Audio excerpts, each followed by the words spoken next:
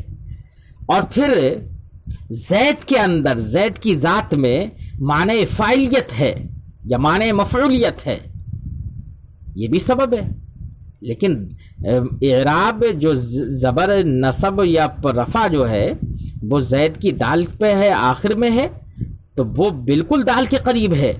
اس کے برخلاف معنی فاعلیت یا معنی مفعولیت وہ پورے زید کے اندر ہے۔ اور اس سے بھی تھوڑا سا اور آگے بڑھے تو کہیں گے کہ جا، تو جا بھی سبب ہے لیکن وہ زید کی دال سے کافی دور ہے۔ تو جا بھی سبب ہے لیکن سبب بعید ہے۔ زید کے اندر معنی فاعلیت یا معنی مفعولیت بھی سبب ہے لیکن وہ سبب متوسط ہے۔ اور زید کی دال پر جو نصب یا رفع ہے وہ بھی سبب ہے لیکن وہ سبب قریب ہے۔ یہاں پر مراد سبب سے سبب قریب ہے، اس لیے سبب بعید اور سبب متوسط جو کہ عامل اور معنی مقتضی للاعراب ہیں وہ سب کے سب خارج ہو جائیں گے۔ جب آپ سمجھ میں آ گیا ہوگا بچوں۔ صاحب شرح جامی دیکھیے اسی کو فرماتے ہیں وَلَوْ أَبْقَيْتَ عَلَى عُمُومِهَا، اگر ماں کو اس کے عموم پر باقی رکھو، بلکہ وہاں سے پڑھتے ہیں اے بِتِلْكَ الْحَرْفِ حرکت او بالحرف، یعنی اس حرکت یا حرف کے سبب مورب کا آخر مختلف ہو۔ اعراب وہ ہے کہ جو مختلف آخرہ بھی، کہ مورب کا آخر جس کے سبب یعنی جس حرکت یا حرف کے سبب مختلف ہو جائے۔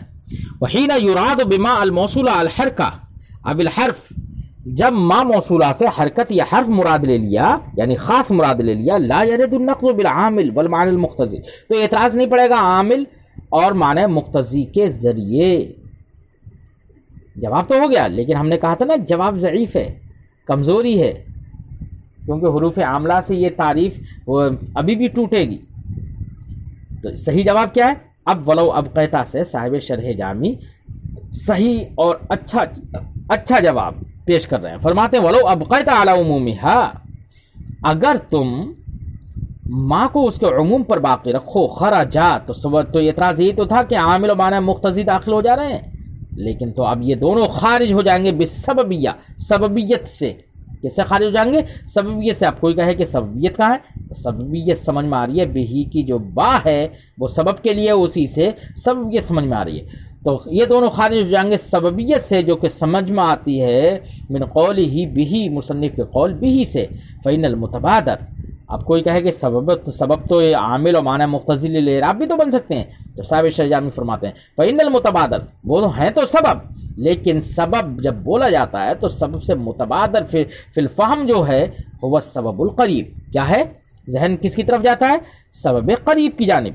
والعامل والمعنی المقتضی من الاسباب البعیدہ، اور عامل اور معنی مقتضی للاعراب وہ اسباب تو ہیں لیکن اسباب بعیدہ سے۔ بات سمجھ آئی؟ اب صاحب شرح جامی نے ایک بات اور کہی تھی، جواب تو تفسیر تو ہو گئی پوری۔ صاحب شرح جامی نے ایک بات اور کہی، کیا؟ کہ مورب کا آخر جس کے سبب مختلف ہو جائے، من حیث و مورب ہونے کی حیثیت سے، تو یہ حیثیت کی قید کیوں لگا دی صاحب شرح جامی نے؟ تو بتا رہے ہیں کہ ہم نے حیثیت کی جو قید لگائی ہے اس کی وجہ کیا ہے، وہ وجہ بتا رہے ہیں۔ فرماتے ہیں وہ بقید الحیثیت خرجن حرکت نحو غلامی، جیسے مثال کے طور پر بچوں غلامی ہے، غلامی میں آخر میں تو ہے یا، اور اس سے پہلے ہے غلام کی میم، میم پر کسرہ ہے۔ کیا میم کے غلامی کے میم پر جو کسرہ ہے، یہ کسرہ کیا اعراب ہوگا؟ مورب کا آخر مختلف ہو مورب ہونے کی حیثیت سے، تو غلام یہ مورب ہے، مصنف کے اختیار کے، مصنف نے جیسے اختیار کیا ہے، مصنف کے مطابق جیسے ہم اس سے پہلے غلام بیان کر چکے ہیں کہ غلامی میں غلام یہ مورب ہے مصنف کے اختیار پر۔ لیکن یہاں پر غلام کی جو میم پر جو حرکت ہے نا، تو اس حرکت کا اختلاف مورب کے آخر میں مورب ہونے کی حیثیت سے نہیں ہو رہا ہے، بلکہ یہاں پر مورب کے آخر میں یہاں پر حرکت کا اختلاف کس کے سبب ہوتا ہے؟ یا کے سبب، کیونکہ یا کا ما قبل ہے وہ، اور یا اپنے ما قبل کسرہ چاہتی ہے، اس لیے یہاں پر کسرہ آیا ہے۔ تو یہاں پر غلامی کا جو میم پر جو کسرہ ہے وہ اعراب نہیں کہلائے گا، کیونکہ اعراب اسی کو کہیں گے کہ جس کے سبب مورب کا آخر مختلف ہو مورب ہونے کی حیثیت سے۔ یہاں پر مورب کا آخر مختلف تو ہوا، چاہے تقدیراً ہی صحیح مختلف تو ہوا، لیکن مورب ہونے کی حیثیت سے نہیں، بلکہ کسرہ کس حیثیت سے آیا؟ یا کے ما قبل ہونے کی حیثیت سے۔ تو اب اس کو خارج کرنے کے لیے مصنف نے من حیث ہوا مورب کی قید لگا دی۔ فرماتے وہ بقید الحیثیت، حیثیت کی قید سے خرج حرکت نحو غلامی، غلامی جیسی مثالوں کی حرکت خارج ہو گئی۔ کیوں؟ لأنہ معرب علی اختیار المصنف، کیونکہ غلامی یہ مصنف کے اختیار پر معرب ہے، کیونکہ دیگر نحویین نے اس کو مبنی بھی قرار دے دیا ہے۔ لیکن اختلاف هذه الحرکہ، لیکن اس حرکت کا اختلاف مورب کے آخر پر لیس من حیث انہ معرب ہونے کی حیثیت سے نہیں ہے، بل من حیث انہ ما قبل یا المتکلم، بلکہ اس حیثیت سے ہے کہ وہ یا متکلم کا ما قبل ہے۔ وبہذا القدر تم حد الاعراب جمعا ومنعا، اس قدر جتنی اب تک تعریف ہم نے کر دی، جو توضیح کر دی، اس قدر اعراب کی تعریف جامع اور مانع ہے۔ اعراب کی تعریف کیا ہو گئی؟ جامع اور مانع ہو گئی۔ اب اگر کوئی اعتراض کرے جب اعراب کی تعریف جامع اور مانع ہو گئی تو جناب آگے صاحب قافیہ نے لیدل علی المعانی المعتبرۃ علیہ کیوں کہہ دیا؟